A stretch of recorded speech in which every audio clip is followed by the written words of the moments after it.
ভারতের জন্য বাংলাদেশের এই তুর্কি প্রযুক্তি উদ্বেগের কারণ হতে পারে। এটি তাদের পূর্বাঞ্চলে সেভেন সিস্টার্স আকাশসীমায় দাপট কমে যাওয়ার আশঙ্কা তৈরি করেছে। বাংলাদেশ তুরস্কের কাছ থেকে হিসার ও প্লাস মাঝারি পাল্লার এবং সিপার AIPIR ভূমি থেকে আকাশে নিক্ষেপযোগ্য দূরপাল্লার এয়ার ডিফেন্স সিস্টেম কেনার বিষয়ে আলোচনা করছে। চলমান এই আলোচনা দুই মুসলিম সংখ্যাগরিষ্ঠ দেশের মধ্যে কৌশলগত সহযোগিতার নতুন যুগের ইঙ্গিত দিচ্ছে। পাশাপাশি ইন্দো প্রশান্ত মহাসাগরীয় অঞ্চলে ক্ষমতার ভারসাম্য পরিবর্তনেও গুরুত্বপূর্ণ ভূমিকা রাখতে পারে। তথ্য বলছে, আন্তর্জাতিক মানদণ্ডের প্রেক্ষাপটে বাংলাদেশ একটি শক্তিশালী ও পূর্ণাঙ্গ আকাশ প্রতিরক্ষা বলয় গড়ে তুলতে পারেনি। বিশ্বের সামরিক শক্তিগুলো যখন নিজেদের নিরাপত্তা বলয় গঠনে মাল্টি লেয়ার্ড এয়ার ডিফেন্স সিস্টেমের উপর নির্ভর করছে, তখন বাংলাদেশ এখনও মূলত পুরনো স্বল্প পাল্লার প্রতিরক্ষা কাঠামোর মধ্যেই আবদ্ধ। বিশ্লেষকদের মতে এটা রীতিমতো উদ্বেগজনক।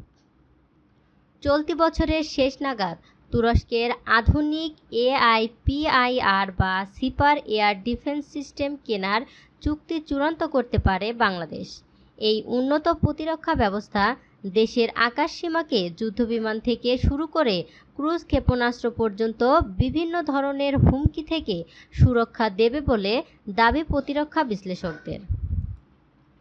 চীনা, রাশিয়ান ও ইউরোপীয় আকাশ প্রতিরক্ষা প্রযুক্তির ওপর দীর্ঘদিন ধরে নির্ভরশীল বাংলাদেশের জন্য তুর্কি হিসার ও প্লাস মাঝারি পাল্লার এবং সিপার সিস্টেম কেনার যুগান্তকারী পদক্ষেপ হিসেবে বিবেচিত হবে। এই সিস্টেমগুলো আকাশসীমায় হুমকির বিস্তৃত পরিসর শনাক্ত, ট্র্যাক এবং প্রতিহত করতে সক্ষম একটি বহু-স্তর বিশিষ্ট প্রতিরক্ষা ঢাল তৈরি করবে। বঙ্গোপসাগর ও পূর্ব সীমান্তে কৌশলগত নজরদারি বজায় রাখা ভারতের জন্য বাংলাদেশের এই তুর্কি প্রযুক্তি উদ্বেগের কারণ হতে পারে। এটি তাদের পূর্বাঞ্চলে সেভেন সিস্টার্স আকাশসীমায় দাপট কমে যাওয়ার আশঙ্কা তৈরি করেছে। নয়াদিল্লির প্রতিরক্ষা বিশ্লেষকরা ইতিমধ্যেই সোশ্যাল মিডিয়া ও থিঙ্ক ট্যাঙ্ক মহলে সতর্কবার্তা দিচ্ছেন।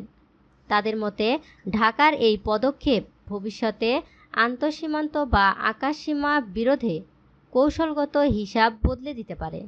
বাংলাদেশি প্রতিরক্ষা বাজারে আঙ্কারার প্রবেশ ঢাকার কৌশলকে বৈচিত্র্যময় করে তুলছে, যা বেইজিংয়ের একচেটিয়া আধিপত্য ধীরে ধীরে কমিয়ে দেবে।